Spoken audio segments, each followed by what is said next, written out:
compatriotas, fraude electoral. Súmate, participa y organízate.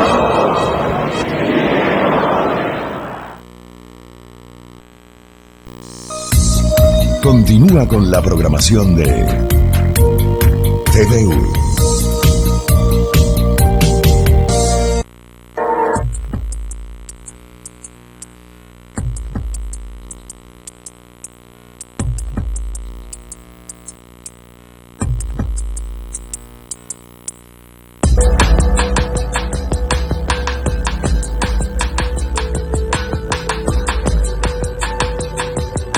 Británica, no creo.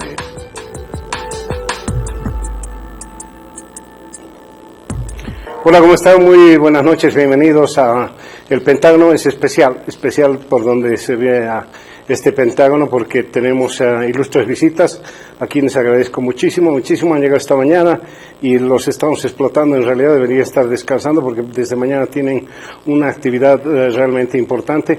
Quiero darle la bienvenida, sobre todo a quien ha movido todo esto para que esto sea posible. Juan Carlos Núñez está con nosotros. ¿Cómo te va? Mario, buenas noches. ¿Todo bien? Él es de Jubileo, por si acaso, es de Jubileo. De la Fundación Jubileo. De la Fundación Jubileo. Y está con nosotros después de algún tiempo Gonzalo Mendieta, doctor. Oh, Mario, qué gusto. Y un saludo muy especial primero a Simón Jaramillo, que es del Ecuador. Ahorita les voy a contar el currículum que tienen. Simón, ¿cómo te va? Gracias por estar con nosotros. Gracias, un saludo de Participación Ciudadana Ecuador. Pues no nos complica tanto la altura, venimos de un país que tenemos 2.500 metros para arriba en la zona andina, igual que los amigos de Colombia, así que estamos aguantando. Y Simón ya dijo, de Colombia sí está con nosotros. Carlos Santana de Colombia. ¿Cómo te va, Carlos? Bien, Mario, bien. Aquí con esta altura interesante. Cuando fuimos al alto, ya dijo, el alto fue... Iba a ser el chiste de Carlos Santana, pero mejor no. Vamos a hablar de encuestas. En 1936, una cosa así, una encuestadora hizo las consultas correspondientes en Estados Unidos. Ahí estaba un señor que se llamaba Alf Landon, contendiente nada menos que del señor Roosevelt, y la muestra que hizo este señor fue de 2.300.000 personas.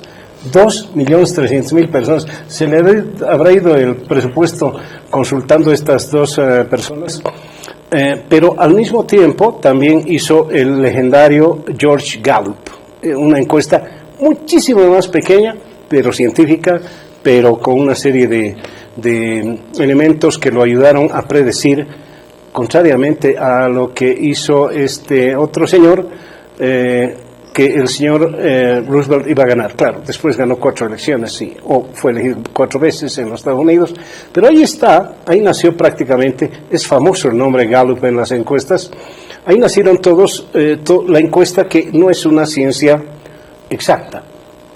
Tiene mucho que ver con la muestra, eso es ciencia, tiene que ver con una serie de variables que determinan cuán cercana puede ser una encuesta a la realidad, pero suele ser además una coartada. Es decir, mire, el humor que uno tiene hoy puede decirte por quién va a votar el próximo domingo, por quién votaría, y el próximo domingo cambiar las circunstancias. Así ha sido, por ejemplo, el papelón en la Argentina hace muy poco tiempo, porque nadie le daban ganador a Fernández, pero no tanto. Ha sido un papelón de las encuestadoras, o estamos jugando mucho últimamente con un estado de ánimo. Así que el primer análisis quiero permitirme, por favor, decir a Julio, cada vez Simón, ¿cómo ves esa situación? ¿Qué es una encuesta en verdad?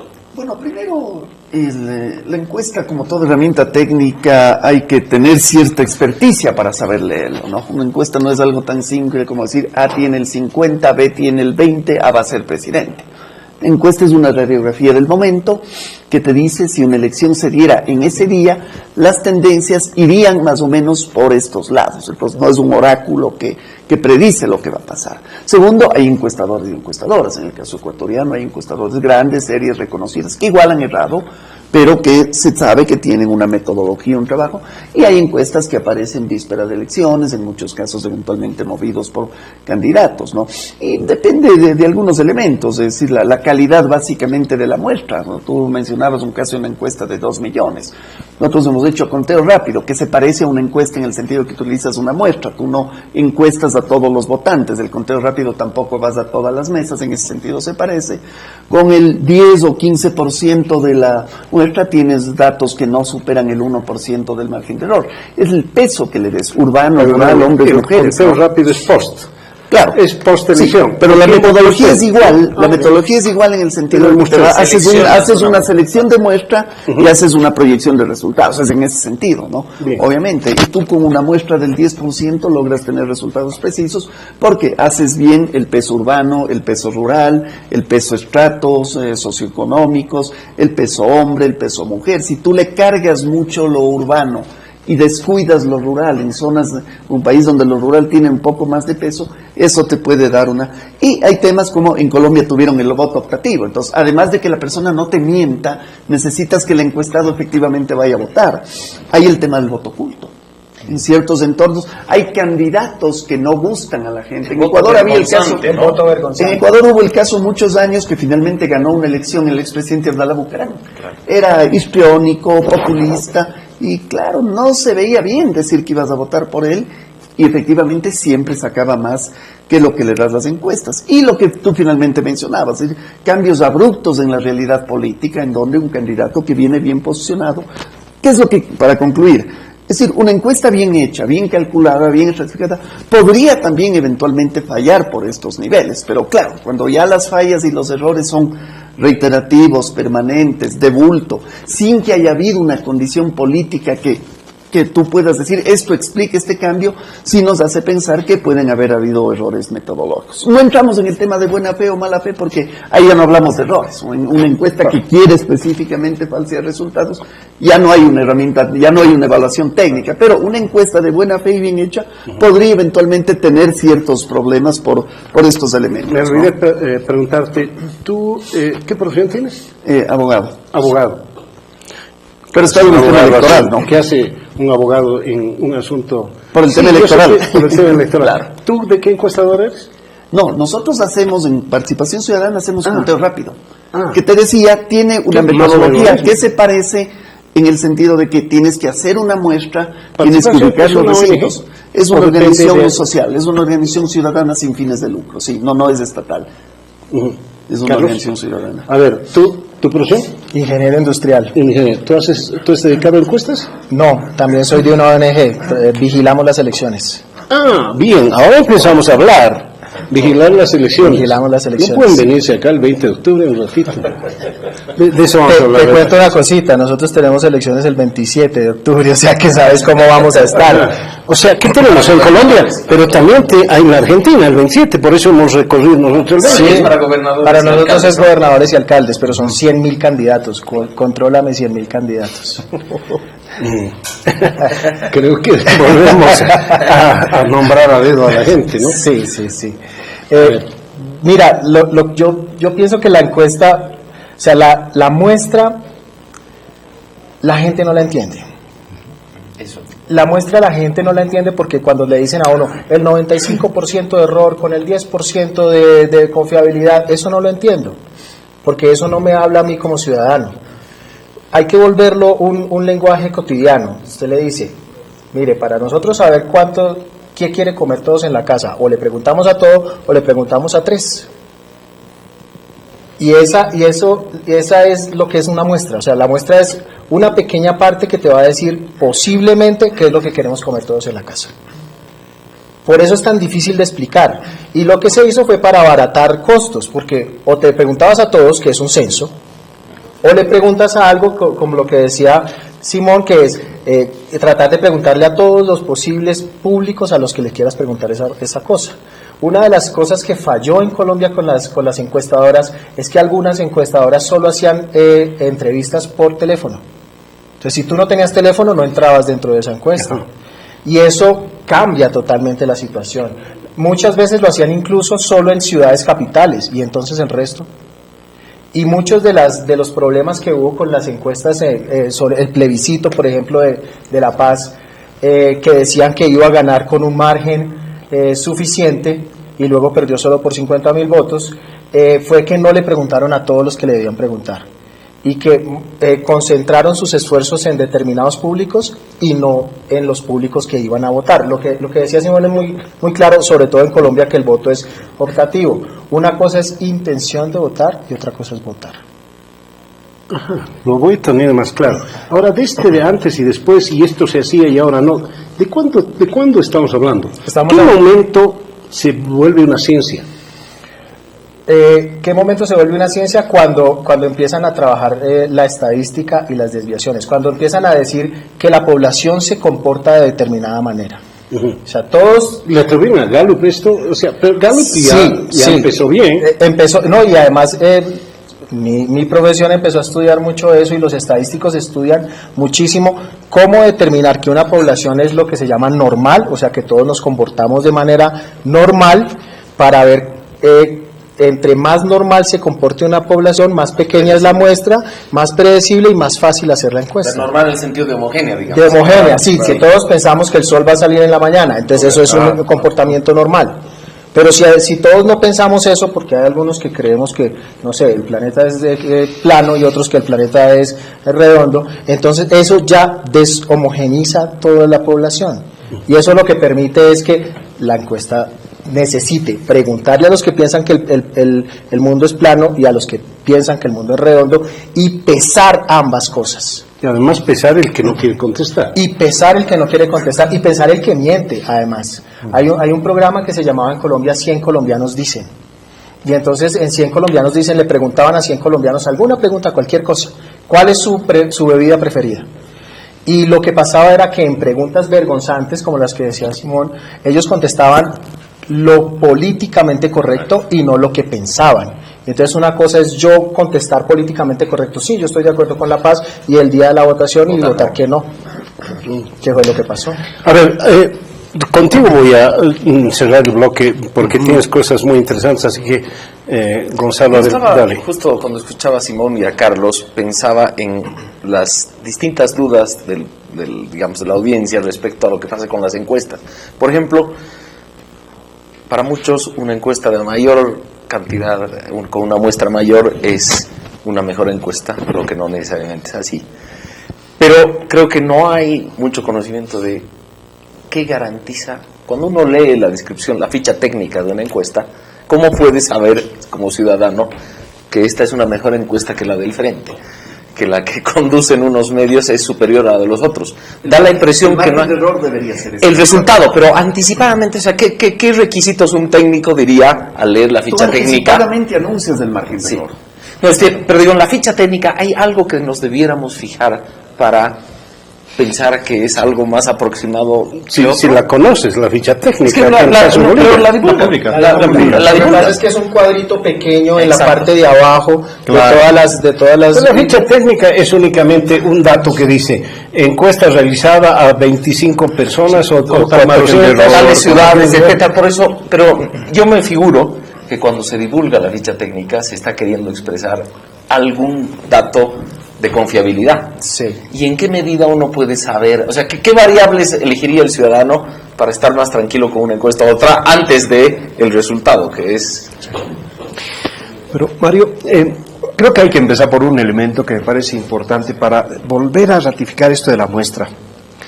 Es bien interesante porque con los estadísticos no es fácil poder comprendernos cómo se maneja esto. Correcto. Pero a mí me parece excelente comprendernos. A ver, Juan, en los datos, la forma. No, yo estoy en lo social, Mario. Claro. ¿No? Entonces, el mejor ejemplo para una muestra fue excelente. Tú tienes una cortina. Tienes que ir a comprar, pero esa cortina es color verde, totalmente. Entonces, ¿qué muestra necesitas? Necesitas un pedacito para ir a comprar esa cortina. Esa es la homogeneidad. Pero cuando esa cortina tiene floreado, está rayado por acá, tiene diversos colores, entonces el pedazo que tienes que llevar a comprar es mucho más grande. Y esa es la muestra. En un país diverso, complejo, heterogéneo. Entonces, ¿cuál es la validez de esa muestra? Y por eso que la necesidad de la transparencia de las empresas, cuando te digan, nuestro margen de error es tal, nuestro nivel de credibilidad es tal. Esta es una información fundamental. Lo que pasa es que nos empiezan a dar datos de promedios nacionales con un levantamiento de 2.000 entrevistados. Puede ser adecuado, un promedio nacional, hasta 3.500 se dice en Bolivia que es aceptable, un promedio nacional. Pero ya que nos empiecen a hablar de que en Cochabamba, Tarija, Santa Cruz también tienen los datos, y que encima hombre y mujer, y que encima edades, esa muestra quedó así. El margen de error, que debe ser solo por determinar niveles departamentales, debe ser mucho más alto. Perdón, ahí te objeto, ¿no? Porque si estás haciendo una encuesta para todo el país y crees la confiabilidad de la suma total, ¿por qué las partes podrían tener un margen de error mayor? No. Por el peso que le hacen cada. Claro. O sea, si hay más mujeres que hombres en Bolivia, pero tú en la muestra dices que son iguales. Pero no es problema de la encuesta, sino de la selección de la muestra, otra vez. Correcto, Claro. correcto. Pero además hay una cosa que yo quisiera que tuviéramos en cuenta y que a veces se nos escapa. Las preguntas son muy importantes. Exacto. O sea, cómo enfoques tú la pregunta puede conducir a que se diga sí o que se diga no. Y esa es parte de la transparencia que también deben tener las encuestas, que las preguntas sean lo suficientemente, digamos, sin sesgo, para que la persona sea la que tome la decisión y no que yo como encuestador le induzca la respuesta. ¿Usted cree que es muy malo pegarle a los perros? Pues ya sabes qué va a decir. ¿Sí? El caso colombiano me parece paradigmático, porque realmente lo políticamente correcto era votar por el sí. Sí. Entonces, ¿cuál sería una pregunta indicada para... O sea, ¿cuál es la experiencia? La experiencia, no preguntaron si usted quiere votar por la paz, sino que preguntaron, ¿usted quiere que estas personas que han hecho tanto daño al país queden libres? Pero eso está bastante inducido también. ¿Ves la diferencia de la pregunta? O sea, la pregunta no fue, ¿usted quiere votar por el proceso de paz? ¿O usted está de acuerdo con el acuerdo de paz? Realmente lo que debería preguntar es, ¿usted está de acuerdo con ese acuerdo de paz? O sea, ¿se ve representado en esos puntos? ¿Sí o no? Esa es una pregunta que no tiene sesgo. Pero si te preguntan, porque ambos lados lo hicieron, los unos eran, ¿es que usted quiere que siga la guerra? Y los otros era, ¿es que usted quiere que ellos queden libres? Claro, ambos lo hicieron. Tenían su modo de expresión. Yo dije al principio, el asunto de equivocarse parece una coartada, y Juan Carlos acaba de decir algo interesante, ¿no? Yo llevo un pedacito de mi cortina que es normal, pero sucede que Bolivia, o me imagino que Colombia y Ecuador, es una cortina floreada siempre, y siempre hay la posibilidad de decir, yo tengo esta muestra, pero siempre puedo equivocarme. Y eso que es tan cara, hacer una encuesta es muy cara. Es más, en Bolivia, la anterior semana, se han unido 5 canales, ¿no? Que tienen nomás su plata. Y se han tenido que unir 5 porque es muy caro. Entonces, no deja de impresionarme decir, mire, este es el asunto, pero puedo equivocarme. Mire, hay un elemento adicional que puede hacer que una encuesta bien hecha falle. Y es algo, me parece que uno de ustedes mencionaba, que es el tema del margen de error. Tú ponías un buen ejemplo. Tienes un universo de 10 votantes. Yo no encuesto a los 10, encuesto a 3 que representan a los 10, pero no son los 10. Eso te genera lo que se llama la banda de error o el margen de error. Si tú ves una encuesta, muchas veces la gente dice, la encuesta se equivocó, y resulta que el uno tenía 20 y el otro tenía 18 y el margen de error era el 5. No es que el que tenía 20 ganaba, no. Y, contestando a lo que tú dices, en Ecuador nos pasó la última elección, hay más riesgo todavía de error, alguna vez conversábamos con Juan Carlos sobre esto, en procesos electorales muy cerrados. Las últimas 3 elecciones en Ecuador que las gana el presidente Correa, el presidente Correa las gana, las dos, la primera la gana más o menos a octavo, la segunda la gana en primera vuelta con el 63%. La última, la gana en primera vuelta con el 58%, el segundo candidato no llegó al 24%. Ahí es ya casi imposible que una encuesta falle. Pero en un entorno en donde, lo que sucedió en Ecuador la última vez, la diferencia fue del 1,6 y tienes un margen de error de 2 puntos, ahí sí, evidentemente, no es que la encuesta falla, es que el resultado de la encuesta ya no te da un dato 100% confiable, porque el resultado de la encuesta está dentro del margen. Claro. Yo escuchaba, por ejemplo, ahora encuestas que se hacían acá en Bolivia, sin meterme en el tema interno propiamente, se hablaban, por ejemplo, de que el presidente Morales tenía un valor del 39 punto tanto y necesitaría el 40 para ganar en primera vuelta. Ahí tienes una diferencia que es exactamente lo de Ecuador. El presidente Moreno llegó a tener el 39.40. Entonces, evidentemente, hay encuestas que sí le daban el 40, que es lo que necesitaba para ir a la segunda vuelta, y me centro más bien con el ejemplo ecuatoriano. Él necesitaba el 40% para ganar en primera. Tuvo el 39.60 o 39.70. Evidentemente, hay encuestas que le daban 38 y hay encuestas que le daban más de 41. Insisto, ahí no se equivocó la encuesta. El margen es tan pequeño y en esos entornos de diferencias muy chiquitas, la encuesta sí corre el riesgo de darte un resultado que no se va a reflejar en la realidad, habiendo sido eventualmente bien hecha. Pero ¿alguien podría explicarme lo que ha ocurrido en la Argentina? Ahí ha sido un papelón. Es decir, había mucho voto oculto, demasiada diferencia. Y en Francia también, para escapar un poco de Latinoamérica, hace algunos años en Francia, no muchos, pero ha sido un escándalo, encuestas y resultados. ¿Por qué? Es lo mismo que pasó en Colombia con el plebiscito y lo que pasó en las elecciones posteriores. Incluso en las elecciones de presidente se decía que 2 personas iban a pasar a segunda vuelta y pasó fue otra. Y tiene mucho que ver otra vez con la intención de voto y el votar. Vamos con una cosa, las encuestas son muy buenas para mercadeo, porque si a mí me gustan las camisetas azules, yo digo a mí me encantan las camisetas azules, pero si a mí me gusta un candidato y toda mi familia y mi entorno dice que ese candidato es malo, yo no digo que voy a votar por ese candidato, simplemente no lo digo públicamente y luego voy y voto por ese candidato. Esa es la diferencia entre una encuesta de mercadeo y una encuesta de voto, porque el voto, así queramos o no queramos meterle mucha cabeza al voto, es muchas veces emocional. Entonces puede ser que esta semana esa foto de esa encuesta sí sea cierta, pero al día de las elecciones han pasado 5 días, han pasado hechos, de pronto dijo algo, de pronto dijo otra cosa. Imagínense, en Colombia una persona que iba a quedar de presidente cayó en las encuestas porque le pegó a un escolta. Sí, o sea, hechos que no tienen que ver con encuestas, que se salieron de las encuestas, pueden cambiar totalmente la intención de voto. Entonces, puede ser que haya pasado algo que haya hecho que esa gran masa, sobre todo la de los indecisos, haya dicho, no, yo no voy a votar por esta persona, sino por la otra. Y entonces ahí se pierde la foto. Es muy complicado hacer una encuesta. Bueno, en realidad... es decir, prácticamente, en la práctica, me parece insólito tocar una puerta que está ahí y decirle, ¿me puedes responder 2 preguntas? No, usted no vaya a ser nomás tiene pinta de cualquier cosa, ¿no? Bueno, requiere todo un proceso, ¿no? No solamente un proceso de reclutamiento de la gente con condiciones de poder ser un adecuado observador, una persona adecuada que levante esa encuesta. Necesita un proceso de capacitación. Esa capacitación tiene que tener un amplio conocimiento sobre la boleta que se está desarrollando para que no haya ninguna intención de direccionar a la persona que se le entrevista. Más aún todavía, la forma en cómo trate a la persona es fundamental. Cómo uno se presenta, cómo uno converse con la persona.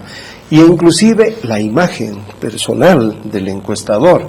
Por eso estamos teniendo mucho cuidado en esta propuesta que vamos a ir comentando, Mario, de que las personas van a tener una identificación, un chaleco, una credencial que le permita tener su identificación clara. Estos son elementos fundamentales para poder realmente la persona acercarse a entrevistar a alguien. Y yo diría un hecho externo a las encuestas, que es que ellas mismas son un hecho político, ¿no? Y por lo tanto, o sea, también se corre el riesgo de la profecía autocumplida. ¿En qué medida las encuestas pueden comenzar a decir algo que termine influyendo en el voto? Que eso es exactamente lo que pasa. Ahí está el hecho de que si estás perdiendo, yo no comento encuestas, dicen, ¿no? Por ejemplo, si estás ganando, comenta todo el mundo, ¿no? Ahora, hay gente que los partidos dicen, no sé si ocurre en Colombia, Ecuador, los partidos suelen decir, nosotros tenemos nuestras propias encuestas y esas no son para difundir. Sí. No hay eso. Y en esas sí. No, pero incluso nosotros tenemos conocimiento de que ellos sí hacen sus encuestas y ellos, de acuerdo a lo que sale en sus encuestas, plantean la campaña. O sea, sí usan las encuestas como una herramienta de toma de decisiones y nunca las publican. más iban Pero perdiendo. más que encuestas, son qué quiere la gente. Yo me acuerdo a Gonzalo Sánchez Lozada, que ganó su primera elección con 36%, que es bajo, pero lo que preguntaba, ¿qué es lo que quiere? Empleo. El problema era el empleo, y se acuerdan, 500.000 empleos ofreció el hombre, todavía estoy buscando. Dijo 500 o 1000 empleos. Bien, pero eso es lo que... En este instante los partidos deben estar viendo qué es lo que quiere la gente. ¿Cuál es el tema que llama a votar? ¿Cuál es el tema que llama a votar? O porque me gusta lo que está diciendo o porque estoy en contra del otro. Sí, que ahora muchos lo están usando y que es la clave de la desinformación que ahora están usando. Lleva más a votar la indignación que el convencimiento. Entonces muchas veces usan ¿qué es lo que te disgusta? Y entonces dicen, a mí no me gusta el tráfico de la ciudad, y entonces hacen toda la campaña para que el otro candidato no sepa nada de tráfico. ¿Sí me hice entender? No, totalmente. Ahora bien, este es un preámbulo de encuestas, y aquí de lo que se trata es ir un paso más allá, y en eso está Jubileo, ¿no? ¿Y cuál es ese siguiente paso?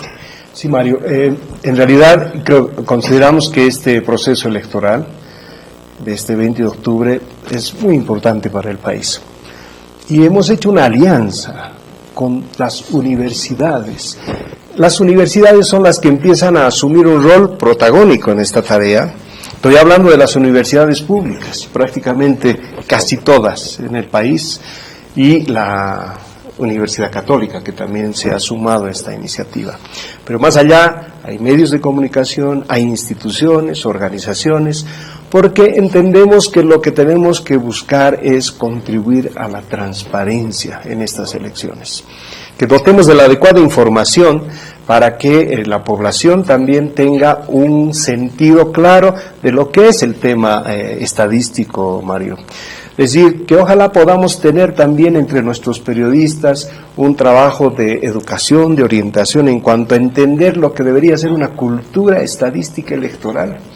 Que cuando nos lancen una encuesta, quien esté analizando eso, primero mire la ficha técnica, mire los márgenes de error, pueda comprender cuán exacta o esa muestra, ese trabajo puede ser adecuado.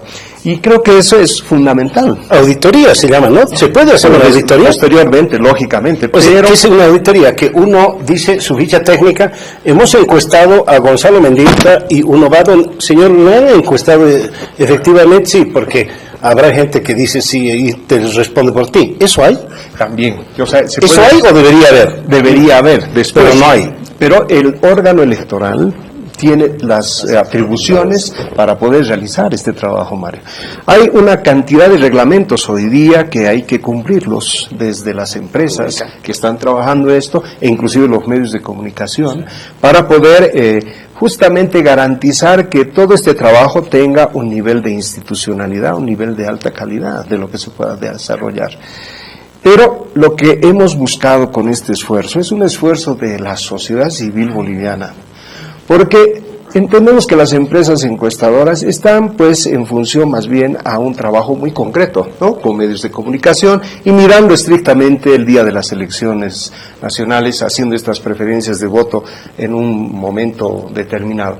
En cambio, lo nuestro viene a ser un proceso de formación ciudadana, de buscar contribuir a la calidad de la democracia, de recoger esas percepciones de la población. Por eso vamos a tener 3 pruebas previas antes del día de las elecciones. El día de elecciones en concreto es un proyecto de control. Es de conteo rápido, ¿no?, que el que se va a realizar. Pero tenemos 3 pruebas previas en las que vamos a tener alrededor de más de 1.800 personas movilizadas en todo el país. Y qué lindo que sean estudiantes universitarios, la gran mayoría cumpliendo esta tarea, además de las carreras de ciencia política, que es parte de su trabajo, es decir, toda su formación académica hoy día aplicado, saliendo a la calle, encontrándose con el ciudadano en su casa, en su hogar, para irle haciendo estas preguntas que nos ayuden a fortalecer finalmente la democracia.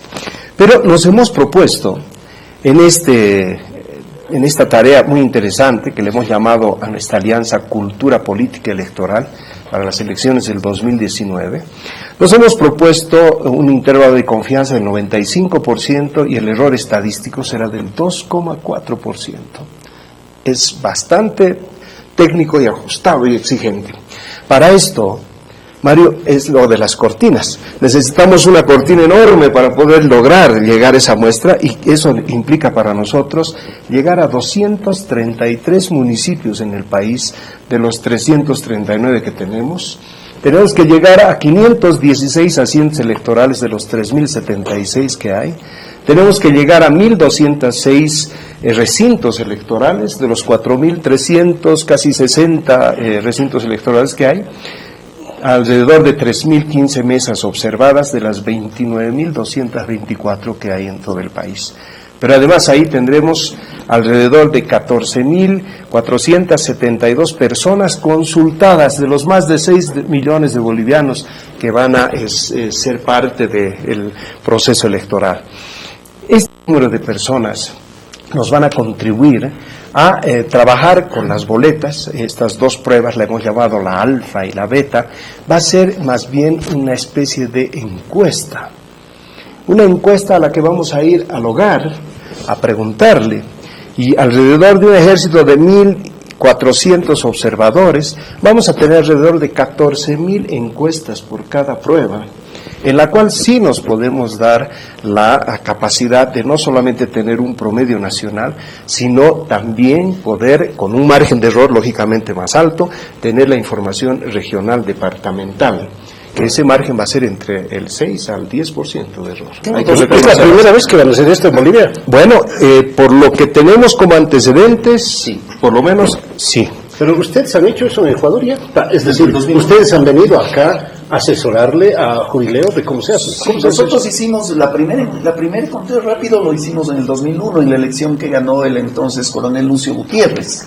Fue presidente poco tiempo, fue derrotado. Y de ahí hicimos sucesivamente la elección de Gutiérrez, las 3 elecciones de Correa, la elección del presidente Moreno y algunas elecciones seccionales de diputados. Entonces hemos hecho como 9 o 10 procesos de conteo rápido y realmente en todos los casos los resultados que hemos podido dar finalmente se confirmaron con los datos oficiales. Hemos ido puliendo ya la metodología, hemos ido puliendo la forma de hacer la muestra y hemos llegado a tener un sistema ya bastante ¿Por qué hacerlo? confiable. ¿Por qué hacerlo? ¿Por qué? ¿No confían en el órgano electoral? Nosotros lo hacemos desde el punto de vista de la veeduría ciudadana. No necesariamente, puede ser lo contrario también. El rato que tú haces un conteo rápido y el conteo rápido te dice que los datos del Consejo Electoral, del organismo electoral fueron exactos, generas confianza. Claro. Puede tener los dos niveles, es decir, un conteo te puede abonar el trabajo del organismo electoral cuando ha sido correcto o efectivamente podría poner en duda, pero ahí vas un poco a la esencia de lo que es la veeduría ciudadana. ¿Qué hace un veedor ciudadano? Observa una conducta estatal y genera información que le permite al ciudadano evaluar a la autoridad. Eso hacemos los veedores. Entonces lo que hacemos nosotros es levantamos información, decimos esto fue el conteo rápido de la última elección y esto te permite a ti como ciudadano evaluar la calidad del trabajo de la autoridad. Eventualmente sí podría desmejorar. ¿Quién elige a esa autoridad en el Ecuador? Bueno, hemos tenido varios sistemas, hasta hace varios años fue el Congreso, por diferentes mecanismos. Eran, por ejemplo, los 7 de los 7 partidos más votados, simplemente. En la época del gobierno de Correa se creó el Consejo de Participación Ciudadana, no sé si acá tienen un organismo similar, en Venezuela lo tienen, que es un organismo integrado por ciudadanos que hacen un concurso de oposición y méritos, donde revisan carpetas, verifican las carpetas, se someten a un proceso de impugnación ciudadana y finalmente hacen una calificación, les toman un examen, varios parámetros, este consejo, y finalmente los más puntuados ocupan. Ese es el sistema actual. Hay el debate justamente si devolverlo o no al Congreso. Y en Colombia confían, la gente confía en su órgano, hay un órgano electoral, ¿no? Hay 2 órganos electorales. Hay uno que organiza las elecciones y hay otro que sirve como tribunal. Pero el tribunal es elegido por el Congreso, entonces no es muy confiable. Está hablando de Colombia. Sí. Pero yo quiero entender, de Colombia. Yo quiero entender lo que explicaba Juan Carlos, digamos, cómo se va a llevar a la práctica. Por ejemplo, en las pruebas, ¿se revelan los datos de las pruebas? Como si fueran una encuesta, ¿o no? Esa es una primera pregunta. Y la segunda, presumo que en Ecuador y en Colombia puede haber el mismo problema de imprecisión, como por ejemplo el campo profundo, que es donde es más lejos, más difícil llegar, la población está dispersa. ¿En qué medida se aborda ese problema de un modo distinto al de las encuestas, llamémosle comerciales, que llegan aquí, por ejemplo, a ciudades intermedias, pero ya más allá es más costoso llegar? Bueno, en el caso ecuatoriano, las pruebas que hacemos, como hacemos 15 días antes de las elecciones, y en el conteo rápido, tú vas a la urna y ves los votos emitidos. Entonces, no podrías hacer una prueba. Lo que hacemos es una prueba tecnológica, que es importante porque te permite saber que los 4.000 recintos que escogiste son asequibles y tú tienes la capacidad de recibir esa información. Es una prueba de coordinación casi. Sí, entonces, es una prueba tecnológica. Okay. Entonces, ahí vemos, por ejemplo, en esta provincia, en el cantón de acá, hubo mucha falencia de información que no entró. Vamos donde los técnicos estadísticos y trata de ver otra que sea del mismo peso. Entonces, ahí cubrimos lo tecnológico. En el segundo punto, justamente la ruralidad andina que tenemos, selvática, hace que información no entre. Nosotros generalmente perdemos un 10 o 12% de la información. Eso se visualiza justamente en el margen de error. Es decir, cuando nosotros decimos tenemos un margen de error del 1%, es justamente visibilizando eso. Es decir, entonces cuando está ya previsto, digamos, está ya dentro de la previsión que haya información que no vaya a llegar finalmente a la organización.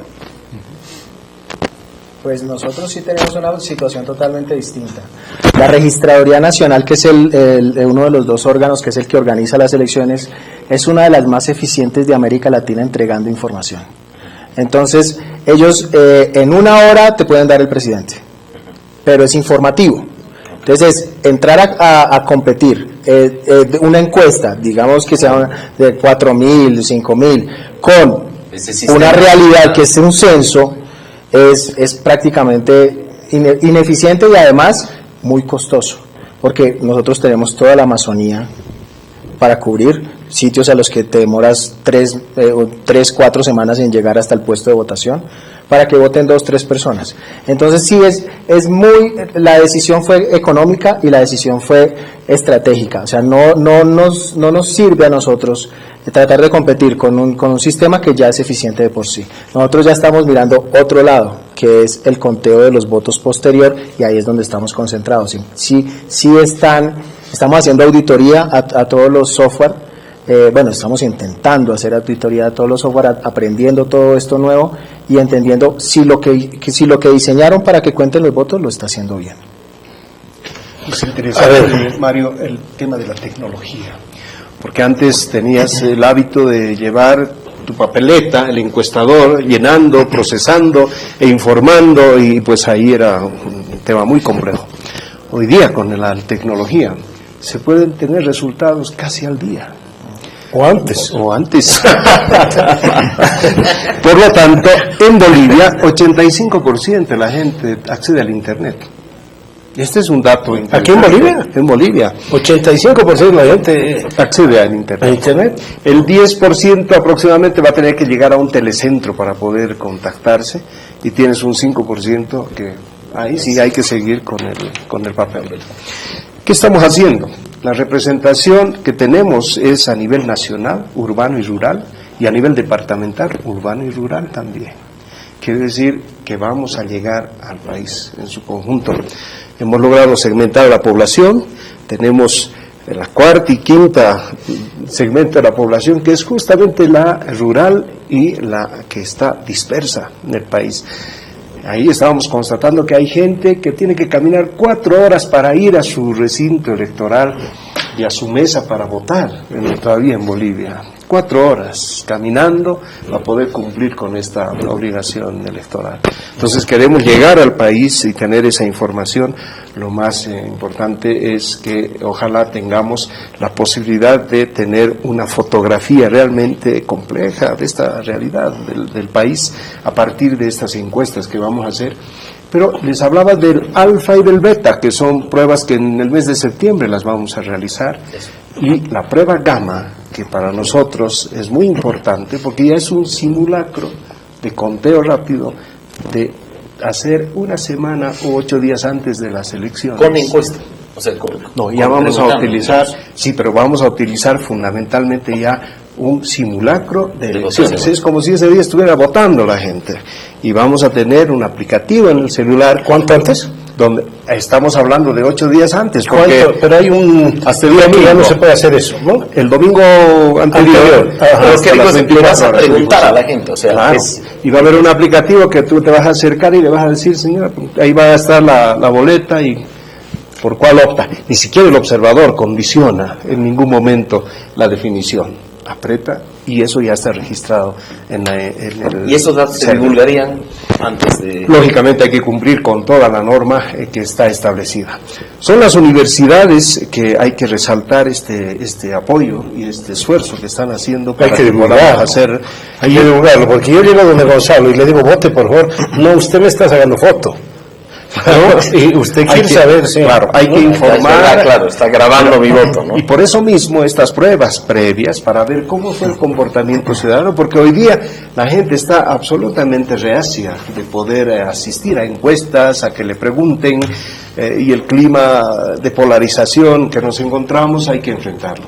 Y yo creo que la mejor manera es mostrando transparentemente lo que queremos hacer, cómo lo vamos a hacer. El planteamiento de la propuesta, de la metodología, de la muestra tiene que ser pública para ver que todos puedan, más bien, apoyar y contribuir para que esta información pues ayude a la sociedad en su conjunto, fortalezcamos la democracia, transparentamos los solo es procesos, ¿no? fortalecer. Ahora quiero preguntarles aquí a nuestros invitados.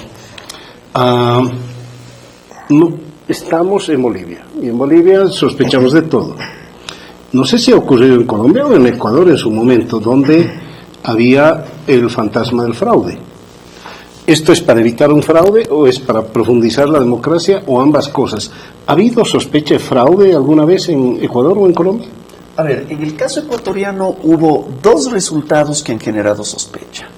El primero fue el resultado entre cuando ganó la elección Yamil Mahuad. Lo gana Álvaro Noboa, es el bananero más grande del Ecuador. Bueno, ganó muy ampliamente la primera vuelta, pues era alcalde de Quito, venía con el 80% de popularidad, pero en la segunda vuelta se ajustó. Ahí no habían estas herramientas, esto era en el año 97, nosotros salimos en el 2001, así que no sé, ¿no? Y ahí se generó, nunca lograron probar, en este caso el binomio perdedor, que estaba auspiciado por el expresidente Bucarán, nunca lograron realmente probar en sí, ¿no es cierto? Pero ahí hubo la primera. Y el segundo, luego viene ya la época de Lucio Gutiérrez gana con amplitud, y luego viene el correísmo, en donde Correa ganaba siempre con más del 58, entonces ahí no hubo realmente ninguna duda. El último problema suscitó en la última elección. En la última elección, evidentemente, hubo un resultado de menos del 2%. Del conteo rápido que nosotros dimos, justamente tenía aquí a la mano, cuando tú aplicabas el margen de error a favor de Lenín Moreno, le aplicabas el más 1 menos 1, en un caso ganaba Lenín Moreno. Cuando aplicabas el más 1 menos 1, en el caso de Guillermo Lasso, ganaba Guillermo Lasso.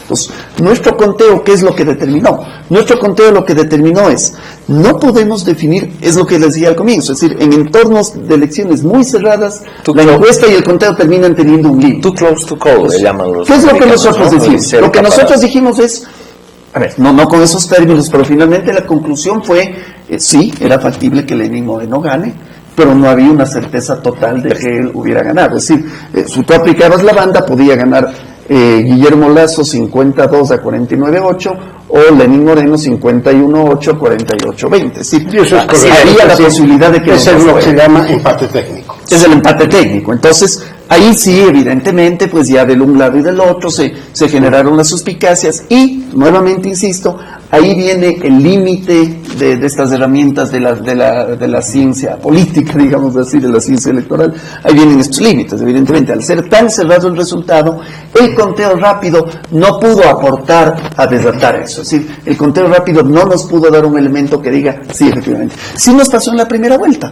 En la primera vuelta, Lenín Moreno tenía el 39 tanto por ciento y cuando le aplicábamos la banda de error llegaba al 39 tanto. Entonces votos, nosotros sí pudimos, la directora ejecutiva pudo a las 9 de la noche salir a decir con total certeza que va a haber segunda vuelta. A las 11 de la noche salieron los resultados oficiales y efectivamente ratificaron que iba a haber segunda vuelta. En la segunda vuelta, como digo, fue tan cerrado que el conteo no pudo finalmente dar una luz en este punto y tuvimos esa limitación de que no, ingresamos el 99% a la muestra y se mantuvo el tema de que aplicando las bandas de ganaban cualquiera de los Ahora casos. les voy a preguntar, ¿por qué están usando esa palabrita, esa frase, conteo rápido? Pero antes, ¿olieron alguna vez en Colombia fraude? Mario, se comprobó. En las elecciones del 2014, un partido político puso las alertas de que se les habían robado unos votos. 4 años después, ya como a 2 meses de que terminara el Congreso, el Consejo de Estado les reconoció que se les habían robado 3 senados a ellos. O sea, 3 senadores legales desaparecieron mágicamente. Pero no estamos hablando del siglo pasado. No, ahorita, estamos 2018. hablando así. Ahorita, 2018. Y entonces lo que ocurrió fue, estamos a dos meses de elecciones, porque eso el Consejo de Estado dijo en febrero y a marzo. Entonces todos los candidatos dijeron, si le hicieron fraude a estos señores y solo lo pudieron comprobar 4 años después, ¿qué nos puede pasar a nosotros? Y empezaron a pedir por todos lados un tipo de auditoría sobre el conteo de votos. Entonces sí, allá se comprobó. ¿Cómo se puede hacer? Yo tenía la idea de que conteo rápido se hacía post-elección. ¿Cómo se puede hacer un conteo rápido? ¿Cuál es la diferencia entre una encuesta y un conteo rápido? Bueno, una encuesta está estructurada en el marco de una boleta con preguntas concretas, a las que además con respuestas optativas, para que pueda darse un trabajo adecuado en Por ejemplo, el manejo estadístico. si fuera el próximo domingo, ¿por quién vota usted? Si hubiera es una parte de la encuesta, pero hay otras preguntas. ¿Cree usted que ¿Cómo está la economía? Sí, o su participación va a fortalecer la democracia? ¿Cree que su voto va a ser respetado? Pero creo Ese que tipo la cosas pregunta de también, Mario ¿no? va a tu prueba de 8 días antes. Claro, sí. ¿Por ¿Cuánto qué se va a llama? parecer a una encuesta? No, Porque pero es diferente. No, ahí ya es el conteo, justamente en términos de lo que significan los resultados que se dan en la papeleta, pero que estamos hablando del acta, de ese momento en el que se está poniendo, aquí acostumbramos a poner en la pizarra, en las escuelas, en las mesas electorales, los datos y los resultados.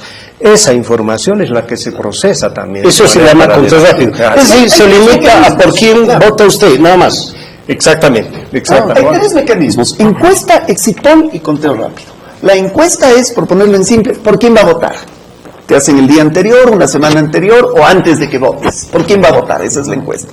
El exit poll, tú sales de la junta y te preguntan ¿por quién votó? Es el día de las elecciones. Y el tercer sistema, que es el conteo rápido, es se cierran las urnas, se abren las urnas, se cuentan los votos, se hace el acta. A 20 votos, B 30 votos, yo voy y hago el mismo resultado ya sobre esas actas. ¿Por qué el conteo rápido es más preciso que la encuesta?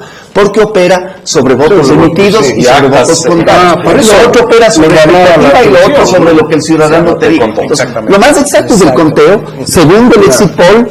El exit poll también te pueden mentir. Y tercero, la encuesta, porque en la encuesta, además de que te pueden mentir, puede cambiar de opinión. En el exit poll ya no hay cambio de opinión porque te dice ya lo que... Volviendo a ese caso, en la prueba de los 8 días antes tú hacías énfasis, ahora entiendo, porque que era un cómputo rápido. Entonces, es casi un simulacro de las elecciones. Ahora que te pueden mentir, digamos. Te pueden mentir. Lo interesante de todas estas pruebas previas es que hemos establecido la unidad primaria, es el recinto electoral. Pero cuando vamos a hacer el levantamiento de estas encuestas, estamos yéndonos a referenciarnos a los manzanos contiguos al recinto electoral, sabiendo que esa gente que vive ahí va a votar en ese recinto electoral. Entonces eso nos ayuda a tener una continuidad en el tema de las pruebas y ajustar los mecanismos para que también a partir del recinto electoral podamos establecer el conteo rápido, este simulacro de conteo rápido una semana antes y lógicamente estar presentes el día de las elecciones para cumplir. ¿Ese simulacro lo vas a divulgar? Claro, lógicamente, es absolutamente transparente. No, lo que digo es que información. puso la condición de las normas, entonces no estaba... No, pero las normas dicen que hasta el domingo anterior a las 24 horas ya nadie puede difundir ninguna encuesta. O sea, de este proceso vamos a sacar un cómputo rápido En la Exactamente. simulación, Estamos 8 días hablando antes. de Y dos sábado, encuestas de viernes, opinión. y dos encuestas de ¿Y opinión. cuándo arrancas tu operativo? Mañana. Bueno, son, como digo, no es Jubilés un miembro más de todo este esfuerzo. O sea, aquí hay que reconocer a las universidades porque ellas están poniendo el esfuerzo de la representación para poder hacer y la gente que va a trabajar en esto. Estamos en el diseño de esta muestra, de esta metodología, estamos desde febrero, Mario, trabajando. Poco a poco y de manera muy tesonera para ver que efectivamente lo que le vamos a proponer al país es una forma distinta en que la sociedad civil hoy día se organiza y establece los mejores mecanismos para hacer transparencia en el tema de las elecciones. En esto vamos a estar presentes desde mañana con un lanzamiento, mañana lunes a las 10 de la mañana en la Universidad Mayor de San Andrés, con una conferencia de prensa donde vamos a presentar el proyecto, la metodología, los aspectos técnicos de la muestra y todo el plan de trabajo que queremos llevar adelante. En ese plan de trabajo, perdón, Carlos, vos estabas por intervenir cuando decías 2 encuestas de opinión y un simulacro. ¿Cómo se expresa No, es que completo? Cuando nos explicó Juan Carlos, además de afinar, que es lo más importante de la alfa y la beta, que son las 2 pruebas primeras, también sale información, e información muy valiosa, y no van a preguntar solo usted por quién quiere votar, van a preguntar cosas de cultura ciudadana, van a preguntar de intención de voto, y usted sí cree en su democracia, cosas que te digan realmente qué están pensando los bolivianos y las bolivianas acerca de su democracia. Y entonces eso va a ser muy importante, va a salir ahora, y eso les puede dar también elementos de opinión acerca de cómo ven el país. Sí, y lo que dice Carlos es muy importante porque todos vamos a tener un excelente banco de datos. Por cada prueba 14.000 boletas. La magnitud de la información que se tiene ahí, eso es lo que también motivó a que las universidades se hagan partícipes, porque ese banco de datos va a estar a uso de las universidades para fines de investigación académica, desde donde se pueden sacar hasta tesis, se podrían sacar de toda esta valiosa información que se va a tener. Simón nos hablaba de su ONG, que es Participación Ciudadana. Tú también trabajas en La misión de observación electoral. Nosotros tenemos en Bolivia algo parecido. No, miren, estamos haciendo este esfuerzo entre las entidades de sociedad civil. Entiendo que el anterior proceso electoral estuvo un esfuerzo interinstitucional que se llamaba Bolivia Transparente, si no me equivoco, en ese momento. Pero hoy día es esta alianza con universidades y quiero resaltar el esfuerzo que están haciendo las universidades para que esto pueda ponerse al servicio. Hablabas de medios de comunicación. Sí, también. Bueno, estamos ahí viendo de todavía abrir mayores espacios, porque esto debería tener una estrategia comunicacional importante al país. Son varios medios que se han ido sumando y algunos más que se Y suman. los medios de las universidades. Pero lógicamente, estamos hablando de toda la cadena de televisión universitaria en todo el país, la cadena Rubí. Estamos hablando de redes de radioemisoras que se van a unir a nivel nacional y estamos hablando de agencias de noticias que puedan permitir llegar a los medios impresos, pero además los propios medios impresos, ese es un tema que hay que ir hablando, en qué medida puedan tener esta información, inclusive en línea, para que mostremos absoluta transparencia, porque si estamos demandando transparencia, lo primero que tenemos que hacer nosotros es ser transparentes con los datos y la información que se va a emitir. Por lo tanto, va a haber una página web donde cualquier ciudadano va a poder ingresar y tener toda la información de todo lo que se levantó en las distintas pruebas o en el conteo rápido y lógicamente el día de... ¿Ese es el caso colombiano y ecuatoriano? O sea, cuando ustedes hacen su trabajo, cualquier ciudadano puede ir y bajar. Nosotros tenemos política de datos abiertos y tenemos una página web en donde todas nuestras investigaciones y todas las bases de datos que nosotros usamos son públicas. Bueno, genial, me han hecho el programa. Simón, bienvenido, la mejor de las suertes. Como has visto, y hablo también con Carlos, necesitamos mucho asesoramiento en esta cosa. Olemos a fraude a 1 kilómetro. Aquí, espero que no. El último gran fraude fue el 60 y... El 89. El 89, claro, la banda de los cuatro. Antes hubo algo grave. Y tuvimos la suerte los bolivianos de durante mucho tiempo tener una corte electoral impecable, ¿no es cierto? En todo caso, Simón, te agradezco mucho por venir al programa. Carlos. Sí, señor. Juan Carlos, gracias Muchas gracias. Mario, Gonzalo, gracias por estar. Ha sido un programa realmente bonito. Será con el Pentágono hasta el próximo domingo.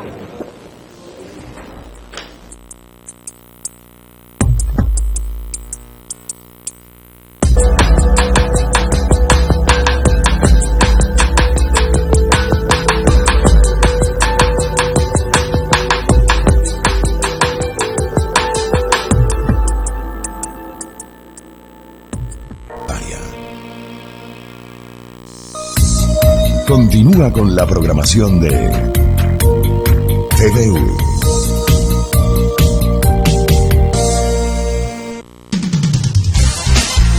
Emprendimientos, tecnología e inversión, industria y servicios, educación e información. TV Empresas. ¿Qué tal, amigos? ¿Cómo están? Felices de estar con ustedes nuevamente a través de TV Empresas. Hoy nos trasladamos hasta la plaza del Montículo, una plaza romántica, bohemia y muy conocida también por todos los paseños gracias a la empresa Tesuti, tejido y moda más cerca de ti. Junto a ellos vamos a presentar la colección invierno porque ellos están con buenas propuestas, con buenas sugerencias también para que usted pueda lucir una prenda de estas características. Entonces, la invitación para que nos acompañen hoy en TV Empresas, Tesuti.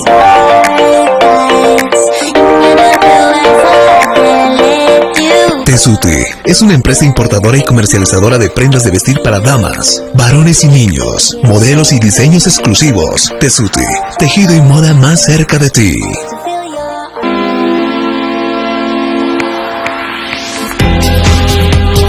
Tesuti es una empresa con un año ya de trayectoria. Hacemos la importación y comercialización de las prendas ecuatorianas, todo lo que es tejido, ¿no? Elegimos la prenda ecuatoriana porque es un tejido bastante fino, bastante especial, tiene un touch al tacto realmente suave, de muy buena calidad y de larga duración, ¿no? Y en lo que es La Paz, Oruro, Potosí, sobre todo en el occidente de Bolivia, se necesita siempre una prenda abrigada.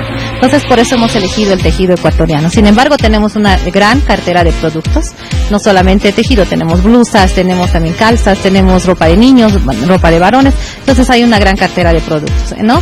Tesuti está trabajando directamente con lo que es la colaboración con nuestro grupo de asesoras de moda o promotoras de venta, que son socias de la empresa. ¿Por qué? Porque ellas se hacen nuestra presencia al público directamente, ¿no? Ellas son la cara de Tesuti hacia el público, le van a llevar la prenda a su oficina, a la casa, donde usted lo requiera, ¿no? Y sobre todo, lo más importante para aquella mujer que quiere ser parte del equipo, son emprendedoras.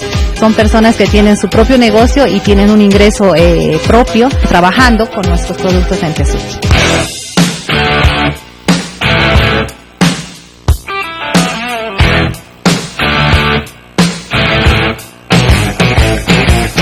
Bueno, amigos, el invierno es más llevadero también luciendo una prenda de Tesuti. Entonces, empecemos explicando un poquito, ya viendo en imágenes, lo que tenemos para esta temporada. Bueno, en esta temporada de invierno que sí es necesaria una prenda más abrigadita en La Paz, sobre todo, ustedes van a poder ver en imágenes todo lo que es la colección nueva. Tenemos ruanas realmente de colores fantásticos, los colores de la naturaleza están predominando, los amarillos oro, lo que es el color uva, tenemos también lo que es el blanco que está muy de moda nuevamente, los verdes bosque, entonces son colores de tendencia, de temporada, ¿no? Y bueno, tenemos suéteres, tenemos abrigos, tenemos una colección de chompitas en cuello cerrado, en cuello B, bastantes alternativas y en realidad en todas las tallas para poder atender a toda la clientela de Tesuti. Una característica de este nuevo catálogo, por ejemplo, son las figuras geométricas, ¿no? Que vamos viendo en diferentes prendas y también en la chompita, por ejemplo, que estás luciendo ahora. Así es, bueno, la tendencia en esta temporada de invierno es lo que es diseño geométrico, ¿no? Todo lo que son figuras geométricas, se ven cruces, se pueden ver líneas de todos diagonales y todo aquello. Y ustedes pueden ver, por ejemplo, en los ponchos nuevos que han llegado, tenemos bastante diseño geométrico, figuras geométricas. Los cortes asimétricos también están muy de moda. Y bueno, como decíamos, los colores de la naturaleza, ¿no? Los colores amarillo, el verde, el uva, son colores que van a predominar en esta temporada de invierno.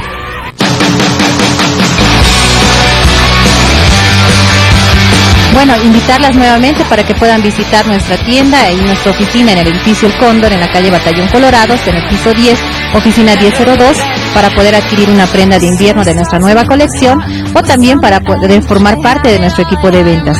Pueden contactarnos también a través de WhatsApp al 706-4042. Les enviamos el catálogo digital y toda la información respecto a cómo iniciar tu negocio independiente con Tesut.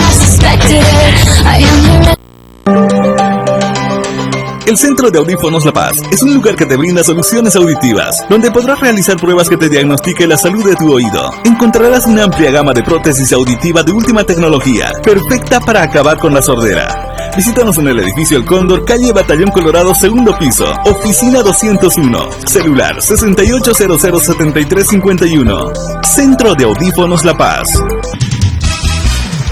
TV Empresas.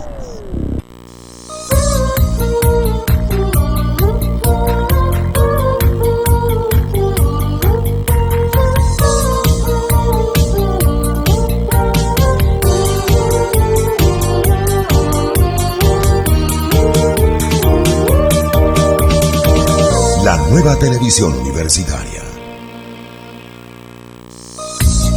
Continúa con la programación de TVU.